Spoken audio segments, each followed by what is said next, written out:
Welcome to Life Unscripted, Adulting Uncovered, the podcast for anyone out here doing their best to grow, heal, and not totally lose it in the process. I'm your host, Brennan, and if you ever felt like the only adult still figuring it out, don't worry, you're not alone. This is the place for you. Let's stop pretending and start talking. I've noticed something troubling. Masculinity today feels like it's slipping away.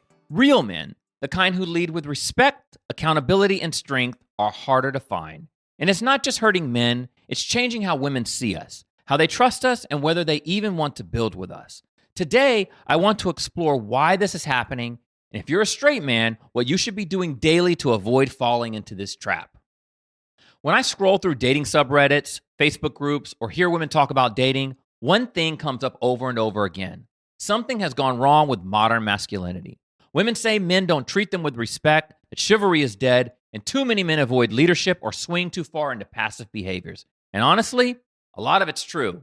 It's showing up everywhere. We're in what researchers call a romance recession. The Survey Center on American Life found that 46% of people using dating apps feel negative or pessimistic about dating than before, and only 17% say they feel optimistic. Think about that. Only 17% of people are hopeful about meeting someone new. That figure should scare us. So let me ask you, when was the last time you genuinely felt excited about meeting someone new?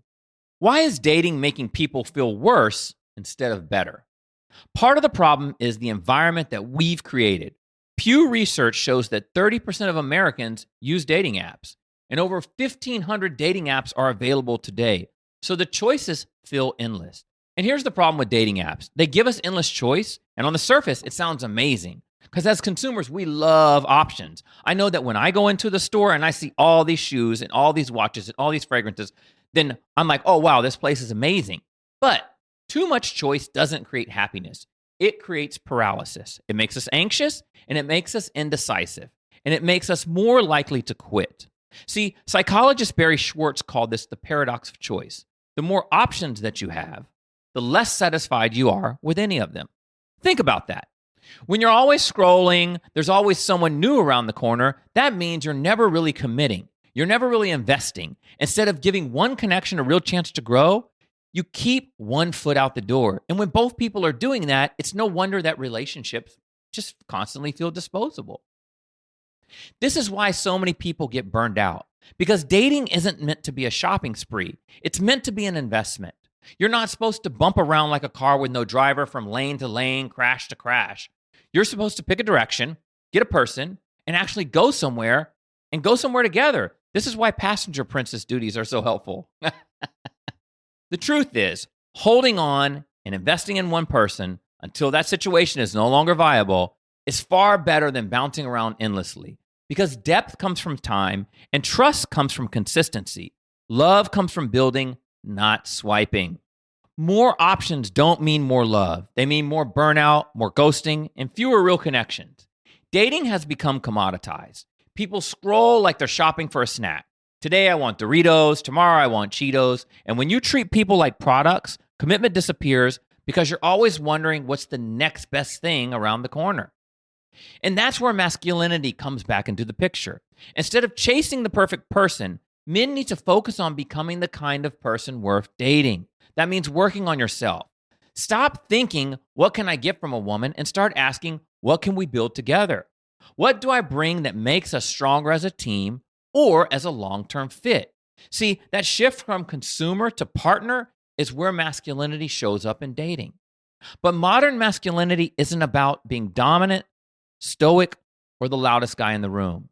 Modern masculinity is about emotional depth and balance. A man who is emotionally intelligent, has empathy and vulnerability. A man who takes care of himself, not just physically, but in how he presents to the world.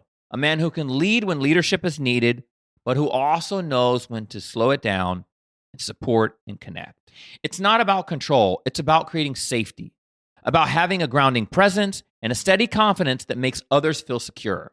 See, modern masculinity is love. It's integrity, accountability, consistency, honesty, and respect. Not just respect for yourself, but for your partner. It's about building an environment where everyone can thrive and they can be their most authentic self. Because remember, We're all working on something. So creating a safe space is so important for trust and for people to be open and honest about who they are. Because here's the truth. When men stop showing up, it doesn't just hurt us. It changes the entire dating landscape.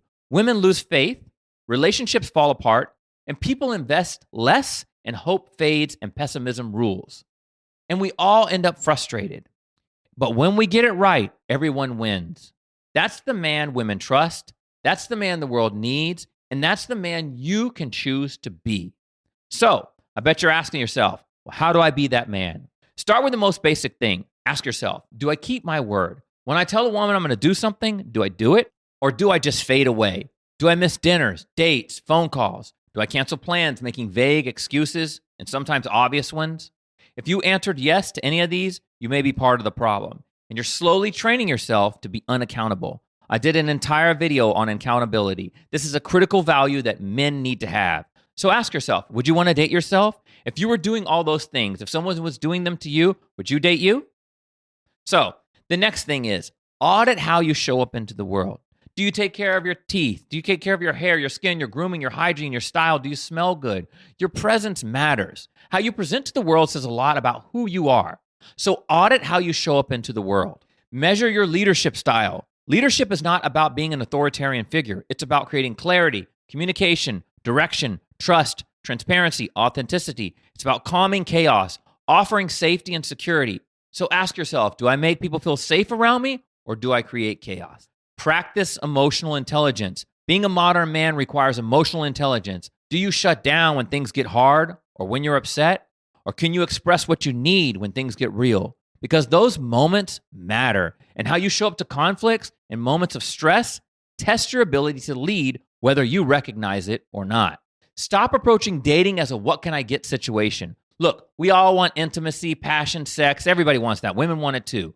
But start asking yourself, what can I build with this person? What do I bring to the table that makes this an equitable relationship that can go somewhere? Be intentional about your time and respect the time of others. So here's what I want you to do. Check your integrity, audit how you show up, look at the way you lead, practice emotional depth, and flip the dating question. If you start working on those 5 areas, you'll quickly see where modern masculinity has slipped for you and how you can build it. Because being a modern masculine man isn't about chasing women, approval, or validation. It's about becoming a man who naturally attracts respect, love, and trust simply by the way he shows up and exudes it.